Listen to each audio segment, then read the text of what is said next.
కోడికూరకి super combination మినపగారెలు. పొట్టు మినపప్పుతో చేసుకుంటే ఇంకా టేస్టీగా ఉంటుంది.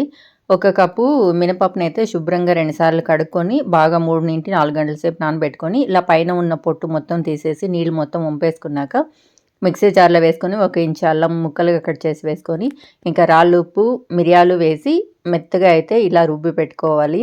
పిండి పర్ఫెక్ట్‌గా వచ్చిందా లేదా అని ఇలా అయితే తెలుసుకోవచ్చు. ఒక గిన్నెలో నీళ్లు పెట్టుకొని, అందులో వేస్తే వెంటనే పైకి తేలుతుంది.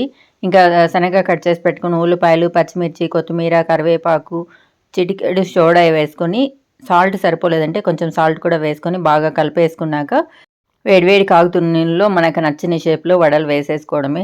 2 వైపులా దోరగా ఫ్రై చేసుకొని తీసుకున్నామంటే చాలా తక్కువ నూనె పీల్చుకుంటుంది. నూనె కూడా అస్సలు పీల్చదు. ఈ ఈ మెథడ్‌లో చేశారంటే పైన క్రిస్పీగా, లోపల సాఫ్ట్‌గా చాలా బావుంటుంది. ఈ మినపగారెలు చట్నీ, సాంబార్‌తోనే కాదు చికెన్‌తో కూడా సూపర్ టేస్టీగా ఉంటుంది.